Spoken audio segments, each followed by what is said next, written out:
everybody, how are you all doing? In this WEBEO, I'm going to be starting a two-part series on improving the rail infrastructure in Bergen County, New Jersey, just west of Manhattan.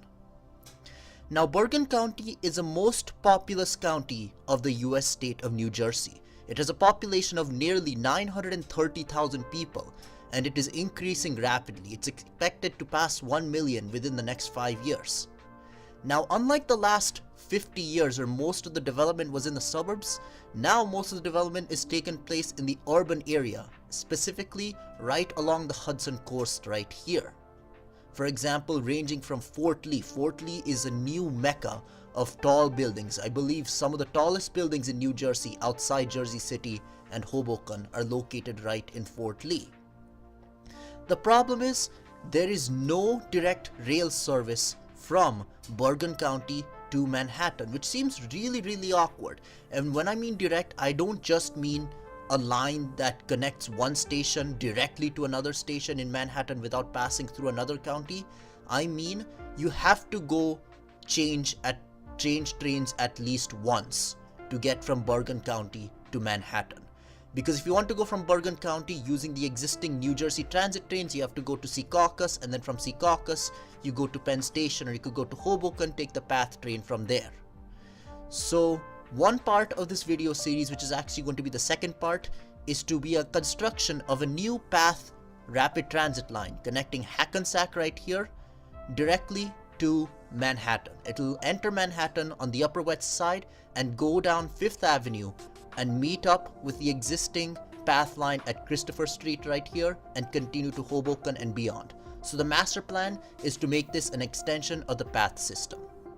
Additionally, I'm planning, and this is what I'm going to be discussing this particular WEBEO, the first WEBEO, an extension of the Hudson-Bergen Light Rail.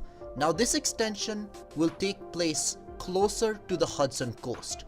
Many proposals had it to go further west, especially along the West Shore line right here.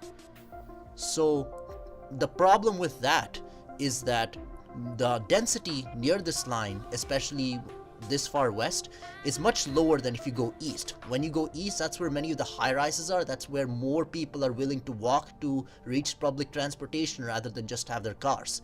So I think despite the added cost of this more easternly alignment, I think it's worth it economically, both in the short run and long run, as especially many of the new construction and economic developments are taking place along the Hudson coast right here. And as I said, this will be an extension of the Hudson-Bergen Light Rail line, so the same vehicles will continue south to Hoboken and Jersey City and beyond. There will be an interchange station at Fairview where people along this entire line can transfer and go to Manhattan easily. So without further ado, let's go into why this project is needed. So as I've been saying, the first part of this WEBEO series is going to be on the Bergen County Light Rail. So the mission statement of this entire project is to provide a more seamless transportation experience for the residents and businesses of Inner Bergen County and Midtown Manhattan. So how are we going to do this? Before we get into the how, we need to see what's currently the situation. So right now there is no rapid transit or light rail in Bergen County. So Bergen County is a county just west of Manhattan. Manhattan's like the main business district of New York City. That's where like all the famous skyscrapers and skylines are taken. That's Manhattan. This is Bergen County right here. As you can see, it's literally just across the Hudson River, and much of Bergen County too is high density. So high density as in consistently 30 or 40 floor towers, mostly residential. Nearby Hudson County is served by numerous rail lines. For example, the PATH system in red, which connects Newark with both 33rd Street and the World Trade Center, that only serves Hudson County. In addition, despite its name, the Hudson-Bergen Light Rail does not go to Bergen County. It ends in West Bergen at Tonnelle Avenue, which is just shy of the border between Bergen County and Hudson County. So yeah, Bergen County does not have any rapid transit, and it also does not have one-seat access to Manhattan. And Bergen County, as I said, is growing rapidly economically, especially along the Hudson coast. So for some really booming place to not have any rapid transit or any direct connection to Manhattan is really shameful if you think about it. So as I said, this WEBEO is going to be a two-part series. Today's WEBEO is going to be on extending the Hudson-Bergen Light Rail to Fort Lee. It will service the Hudson coast of Bergen County with direct access to Jersey City and path service to Lower Manhattan. The second WEBEO, which I'm going to be publishing soon since I've already had the route laid out, it'll run from Hackensack to Midtown Manhattan. It'll be a new path line and it'll provide connections with the Hudson-Bergen Light Rail at Fairview. It will also connect the Upper West Side of Manhattan with Midtown East via 5th Avenue. So this will not only benefit the residents of New Jersey but also benefit the residents of Upper Manhattan, because it will provide a direct link between the Upper West Side and the Upper East Side, and also the Upper West Side and the Midtown East, without having to transfer through the busy stations in Midtown West, for example Times Square or Columbus Circle and whatnot. So there are 4 phases to this project. Now I have a timeline here, but it's important to note these are relatively optimistic. These assume no delays, which are almost like they're basically someone's dream in the USA. Because the USA projects are almost always behind, and if they're behind, they're often rushed to completion and done with low quality. I want this project to be done with high quality. More than aesthetics, high quality. I don't want something that takes forever and then they decide it's delayed and then make some shoddy materials trying to complete something. The tunnel or whatnot is leaking in the next 3 days. I don't want that. I want this to be high quality. But at the same time, I want this to be constructed in a reasonably efficient manner. So I've deduced that phase 1, if it's constructed efficiently, should take around 5 years to construct. It'll extend the Hudson-Bergen Light Rail along the Hudson coast to Fort Lee. This is what I'm going to be focusing on this WEBEO. Now this alone will provide the residents of Eastern Bergen County with a direct rail link to Hoboken and Jersey City. And at both places, they can find a path train to go to Lower Manhattan. So this is already a good first step into connecting Bergen County with the rest of the New York Metropolitan Area. Phase 2 involves the new path service I'm planning from West Hackensack to the Hudson coast, which will have an underground transfer station with the Hudson-Bergen Light Rail at Fairview. Phase 3 and Phase 4 will continue this path line under the Hudson River to East Manhattan and down under 5th Avenue, all the way to Washington Square and then to Christopher Street, which is where the existing path line is, and that will go to Newport and beyond. So this will eventually connect with the existing path system. It won't be 2 distinct systems when this is all complete. Now I've made this line go under 5th Avenue because 5th Avenue is one of the few avenues in central Manhattan that does not have any subway line going underneath it. 6th Avenue has both the existing path line as well as a BDFM trains, and the Lexington Avenue, Broadway, 7th and 8th Avenue all have subway lines underneath them as well. But 5th Avenue does not. And if there could definitely be some interaction with, okay, if you have a path ticket or a path card, that will be valid for the MTA card, for example, for the subway. So if something like that can be done and provide free transfers, I think integrating path, now I do agree it's a little bit of a stretch because MTA and the Port Authority are different companies, but if they can be integrated, that would be really good for the whole New York region. It's similar to my last 4-part video series on unifying the rail transport in New York City. As I said, I made through running through stations like Queens Central and a direct link through the World Trade Center. It's a similar idea, but it's much more with the companies rather than pure infrastructure. So phase 1 is extending the Hudson-Bergen Light Rail. It will be a branch from the existing Hudson-Bergen Light Rail line to Fort Lee.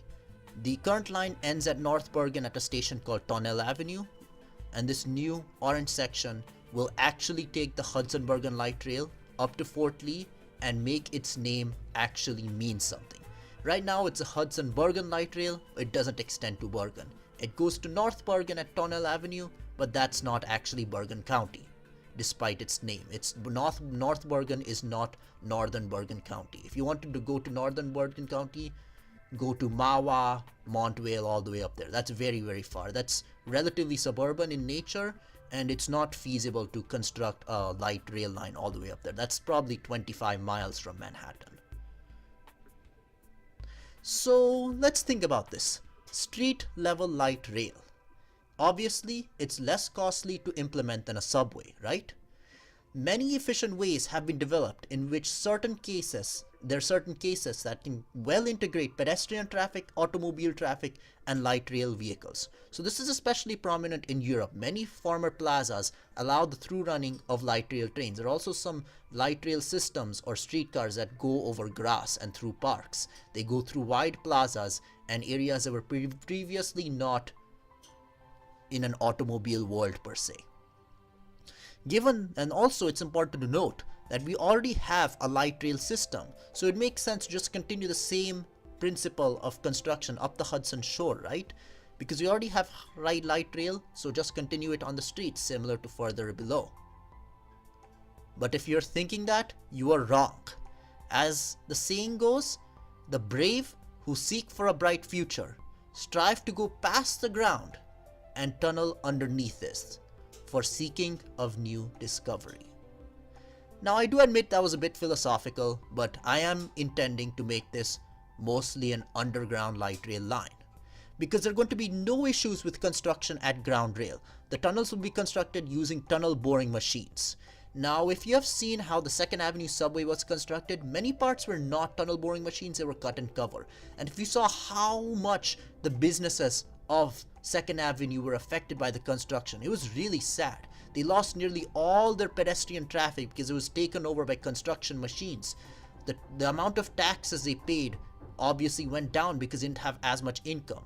Now I understand this is an expensive alternative to just building it on the street, but the long-term benefits are going to be vast, and I think the short-term benefits too will mitigate this additional cost. So for example, as I said, you're going to get more taxes from the businesses along the line, and many of the roads that this line will go underneath are heavily commercialized. So having a light rail system going through there, especially in narrow roads, would be relatively impractical.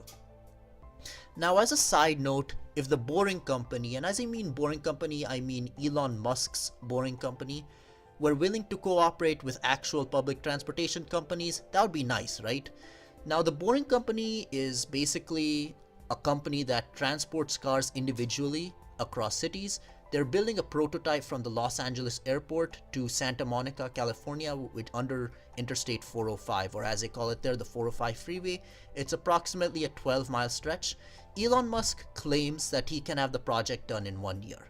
Now, while I do agree that is a bit of an overstatement, and I currently have mixed feelings on Elon Musk and his projects, I do think that he does have the technology to dig faster than current technologies. And I do think he does have more sophisticated machines and whatnot. So if he can lower the cost of tunnel boring, I do think this is one of the few cases where I actually suggest using Elon Musk's technology to implement this. Now, I'm not the biggest fan of Elon Musk. I'm not the biggest fan of Tesla. I do think electric cars are good to some extent, but they have their obvious downfalls. They're not going to affect the fact that America is going to be a car culture if we keep with them, but that's another story. But the Boring Company, and combining that with the fact that light rail tunnels are still more easy to construct and install than heavyweight metro tunnels. So I think incorporating something like that could be something cool. In the end, the underground transit would provide a seamless long-term solution for the rapidly developing Hudson coast. So this line is going to be mostly around 50 to 60 feet below the street surface. So not too low, but when you go further south, because since the Palisades are so high, it may be deep. So sometimes 100, 120 feet. There may be some stations where only elevators or lifts, depending on what you call them, only elevators or lifts may be provided. But most stations, I think escalators will be good. Escalators or stairs or something similar. And the light rail stations won't have to be as big as full-fledged subway stations because the light rail vehicles are not as long, so not as much money will have to be spent on constructing these stations. So phase 2 is path to Hackensack. It will be a 9-mile alignment of the path system from Hackensack to Fairview with an interchange to the Hudson-Bergen Light Rail network. So that would be right here. This is the underground Hudson-Bergen Light Rail. Now this is an underground transfer station. In the next WEBEO, I'm actually going to show you a diagram of how this is and what the relative distances below the ground is. But as of now, the Hudson-Bergen Light Rail will be approximately 50 feet below ground level, and the path line will be very deep, 250 feet. That'll probably require just elevators, because it's going to be, you're going from nearly sea level from the Lombardy Service Plaza, which is another station plan, that's where it intersects the New Jersey Turnpike. You're going to go underneath the Palisades, and then after that go underneath the Hudson River. So you're going to be probably below sea level by the time you're at Fairview, and the Palisades are so high. So it's going to be a very deep station, and lots of elevators will have to be installed to facilitate the efficient transfer of passengers between the two systems. It will be constructed mostly next to existing alignments with a 1.4 mile tunnel underneath the Palisades, and as I said, this is a deep tunnel. It will include a park and ride stop at the Lombardy Service Plaza. So the Lombardy Service Plaza is around the place where the two branches of the New Jersey Turnpike meet together in the north. So the New Jersey Turnpike has two branches, one that passes through the west through Rutherford, and the other that passes to the east in Secaucus. They rejoin at the Lombardy Service Plaza. Now this is a service plaza, so many people already go there. There's already established parking, so there could just be a construction of some type of parking garage and a really easy park and ride solution for the people of Bergen, Passaic, and other areas who want to drive to this place and then take the path line to the HPLR or even Manhattan in the near future. And this is obviously much more convenient than the really awkwardly shaped ramps that you see at Secaucus Junction. Secaucus Junction's exit on the New Jersey Turnpike is the least used in the entire system because it's so awkward to get there. You have to drive nearly a mile south to go over a bridge over the New Jersey Transit main line, then go back north. Here it's going to be right there. There's already an established service plaza there, so there won't need to be as much of an investment in providing new services because most of them are already in the service plaza itself. I'm going to detail this more in the next WEBEO. Phase 3 will be the Bergen Manhattan Path Tunnel. So this branch of the new path line will continue to 86th Street in Upper West Side. The tunnel length will be 1.15 miles. And this station at 86th Street will connect to the 1 train. Right now, it's a local station on the 7th Avenue line, and the 7th Avenue line actually goes under Broadway here. So the 7th Avenue line is a 1, 2, 3 trains. The 2 and 3 are express. Now, if it's feasible to make this an express station, that would definitely be worth it, but we'll need to see how many people actually transfer here. I do think the demand is going to be pretty high because this does go to Times Square. It's one of the quickest ways to go to Times Square, as a nearby station for the B and C trains does not serve Times Square directly. It goes to Port Authority or Bryant Park, but it doesn't go to Times Square. So if it's possible, I would recommend adding stops for the 2 and 3 trains at 86th Street. And Phase 4 is a 5th Avenue path line. So it'll tunnel underneath the Upper West Side to Midtown East and connection to all the subway lines shown here. It will have to be deep bored due to the existence of several subsurface lines above. So expect this to be maybe 100 to 120 feet below the surface. I understand it's very deep, but if we provide efficient high-speed elevators or even escalators, then this could definitely be a possibility. It will connect the uptown Hudson tubes we discussed in Phase 3 to Hoboken. Now, the main challenge of this is that it will be difficult to finance given the current work with the 2nd Avenue subway. This is a huge project, much bigger than even the 2nd Avenue subway. Honestly, if the 2nd Avenue subway weren't constructed, I would have this path line go underneath 2nd Avenue and serve as a hybrid, so people coming from New Jersey can connect to Manhattan, and will also serve the purposes of serving Midtown East. But sadly, the 2nd Avenue subway is already under construction, so I made this line go under 5th Avenue. So without further ado, let's jump to the start of the Hudson-Bergen Light Rail line, where the new section begins. So this right here is Port Imperial Station. This is where the deviation of the HPLR will happen. Now I've designated the alignments through colors, so I'm going to place a key below for reference. So this will be an at-grade Y interchange right here. So these trains going to the west to North Bergen and Tonnelle Avenue will have to intersect the trains coming south from Fort Lee. But I think the traffic should not be that high, and I do think just creating a simple at-grade junction will be doable rather than trying to construct an entire bridge or tunnel just for this purpose. So the HPLR will then go just to the west of Port Imperial Boulevard. Now, the problem initially is that to make it go all to the west of Port Imperial Boulevard's current alignment, you would have to dig quite a bit into this palisade right here. But the thing is, Port Imperial Boulevard only has an average traffic of 12,000 vehicles a day. Additionally, there's not much pedestrian traffic as well. So I think it's definitely possible to slightly narrow this road, especially for vehicular traffic, to allow this HPLR alignment to go through without significantly cutting through the palisades. 0.6 miles to the north, the HPLR will enter into a tunnel, and the next station will be 60th Street.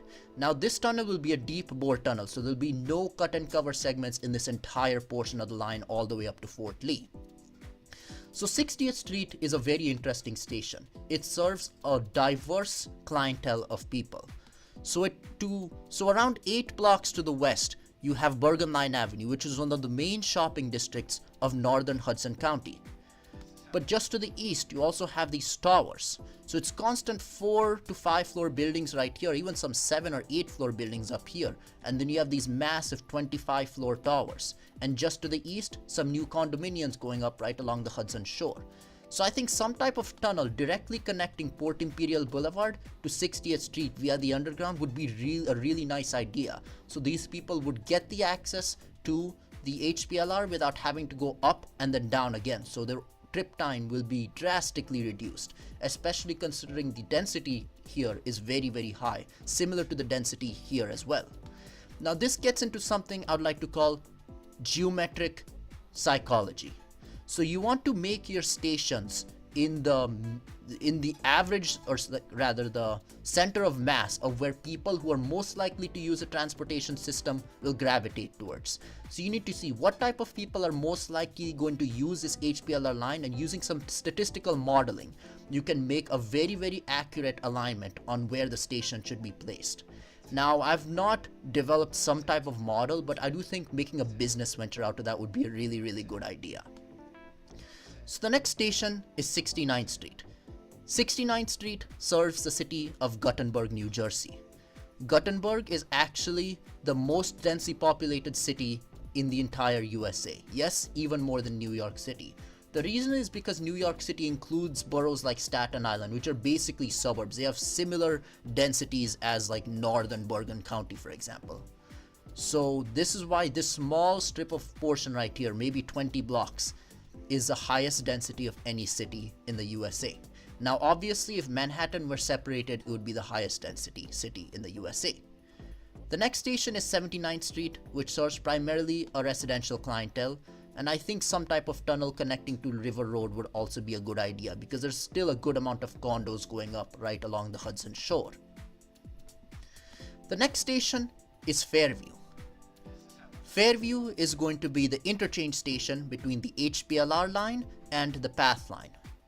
The HPLR line will be 60 feet below the surface, and the path line will be 170 feet below that. So the path line will be 230 feet below the surface.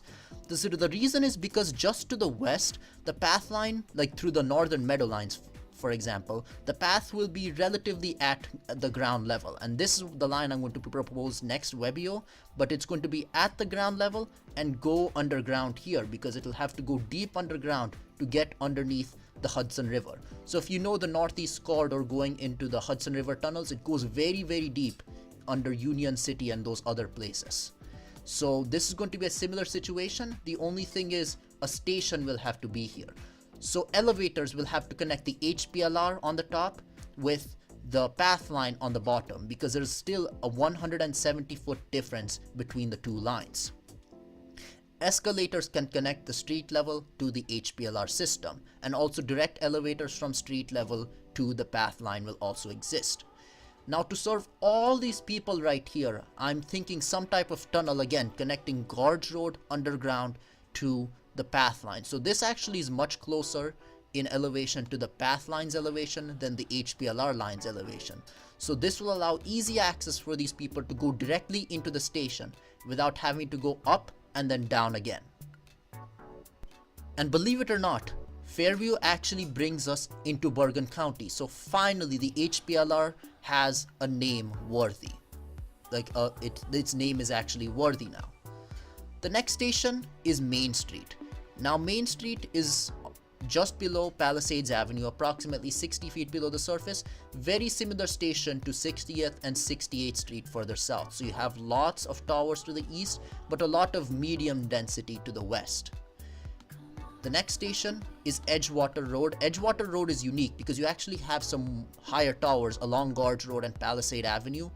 So this is actually one of the few stations which is going to be further inland, because the average density here is slightly lower than other stations along this line, but right along the station is where the highest density is. Now I don't know if I've mentioned this, but there are other proposals having this line go to the west side line all the way here. Now this line is so far away from where most of the density is.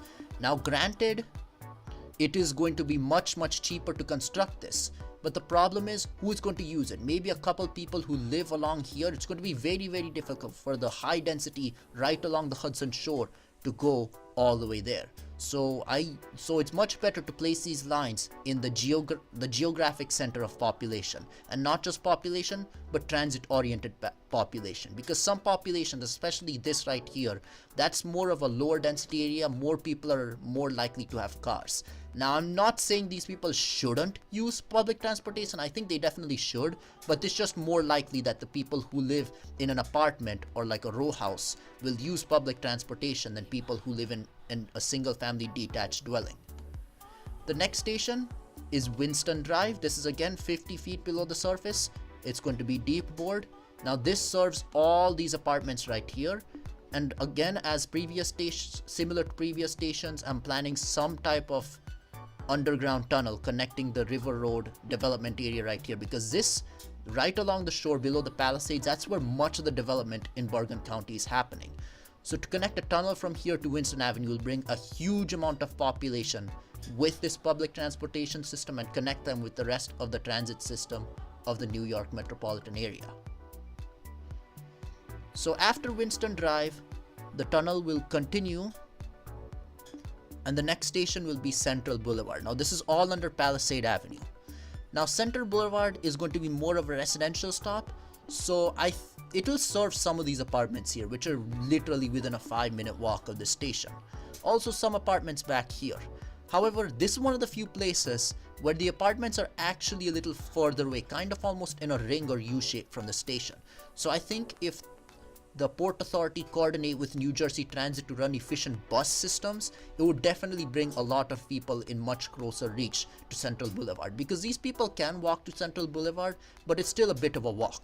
And to deviate this line all the way to the west would be infeasible, because the next station, Riverdale, has all the development back to the east again. So to make it go all the way like that will be very inefficient compared to just making one station maybe in the center of mass, but the standard deviation of the positions will be higher. Now standard deviation is basically the average distance of people from the central position. So the distance from the station is basically what it means in this case. It's obviously has a much more mathematical definition, but for the purposes of this WEBEO, it's basically the average distance that the person has to travel to get to the station. And the station, as I said, is located in the center of mass. So the next station is going to be Riverdale. Riverdale finally gets us into Fort Lee. Fort Lee has 4 stations: Riverdale, Monument Park, Hudson Lights, and Constitution Park. All of these serve very high density areas, predominantly residential with the exception of Hudson Lights, which will be more of a commercial area, because obviously Hudson Lights is a big shopping mall that has actually been constructed. So after Riverdale, the line will continue. It will stay on Palisade Avenue rather than going to the west. So the next station is Monument Park. And another thing to note is that the stations within Fort Lee are much closer than other stations. So because the density here is very high, and I think the average likelihood for these people to use this line will be much higher. Fort Lee is actually one of the densest portions that this line will serve, besides obviously further south Newport, Exchange Place, places in Jersey City and Hoboken. Like in Bergen County, this is definitely the densest part. So then just to the north, the line will turn to the west and go underneath Hudson Lights and have the station of its namesake. Now Google Earth is a bit outdated here, but Hudson Lights is actually completed, as well as a new tower here which is already completed as well, just to the east. These two towers are, if I remember correctly, the tallest towers in New Jersey outside Jersey City. They're even taller than all the skyscrapers in Newark, which is really a testament to show how Fort Lee has been growing. And one of the main reasons actually comes from this car traffic right here. The George Washington Bridge is the busiest vehicular bridge in the world. When people go through here, they see, oh, this is a nice place to put a business or put my home there. But the problem is the GWB is really overcrowded. So why not allow at least the Fort Lee residents to go onto this HPLR line to go to Fairview and connect to the path to Manhattan, or go to Jersey City and other places. So I think Hudson Lights or Constitution Park, if it's feasible. Now I have not drawn some type of road alignment that connects underground to one of these two stations, just because the space constraints are really tough. And it may seem that it's definitely possible here, but the reality is the New Jersey Turnpike is going up through here, so the elevation is increasing. It starts at nearly sea level at Teaneck, where Interstate 80 ends and it connects to Route 95, and then it goes up little by little until it's approximately 300 feet above sea level by the time it enters Fort Lee. So you could see the type of gorge Interstate 95 has to go underneath. So trying to build some type of efficient ramp that connects to Constitution Park or Hudson Lights would be a bit challenging, but I could definitely make that a future WEBEO. I was also thinking one time make a WEBEO about making electronic tolls for the GWB, which will obviously help the traffic situation. However, in more recent years, I wanted to make my WEBEOs more than just trivial projects. So this is why I need to really think about what really makes a transportation system effective and worthy for a WEBEO. Simple transportation projects, in my opinion, are generally not. I used to do road interchanges, but I don't do them that much anymore unless if it's something really significant. So a couple months ago, I did the Mumbai to Navi Mumbai Sea Link, which went over the Thane Creek. That was one of the few examples of a road video that was actually worth making a WEBEO out of. But if it's just a simple interchange, I don't think it's worth it. Maybe I could make a small plan and show it on the Facebook group, but yeah. Speaking of that, there are a lot of Facebook groups that you guys should join, especially if you're interested in transportation. One of them is New Urbanist Memes for Transit-Oriented Teens. So it's basically just memes showing why transit is a really good idea in kind of a comical way. Another one is Urban Rail Systems for America. That just shows other people like me. There are other people, for example, Jack Kimler, who runs Highcast Infrastructure, and also Voyager the Second is another one. Jezza, who is the person who runs Voyager the Second. Those are both people who make similar videos as me, and I think those channels are really good. They focus on different things. I think Jezza's channel, which is Voyager the Second, focuses much more on high-speed rail, and Jack Kimler's channel, which is Highcast Infrastructure, is much more similar to mine, but he focuses much more on long distance travel. I like to do a mix between long distance and short distance. This is obviously a short distance route, but I think both of those channels are definitely worth checking out. So there you have it, my friends, an extension of the Hudson-Bergen Light Rail to actually serve the rapidly growing and densely populated Bergen County of New Jersey. Next WEBEO, I'm going to be going through this right here. This is going to be the new path line that will connect Bergen County directly with Manhattan and then go back to Hudson County via Hoboken and Jersey City. I hope you enjoyed this WEBEO. Sorry for the delay. I've been extremely busy with schoolwork and passing actuarial exams. I'm actually an actuarial major at my college, so I had to apply for internships, and it takes a lot of time. In addition to that, I had to do my actuarial stuff and do my other classes, but I hope that next semester won't be as busy as this one. So I know we have been a 3-month wait, but I plan on getting my second WEBEO out really soon because I've already laid out the system. So thank you so much for watching, and I hope I see you next time. Goodbye.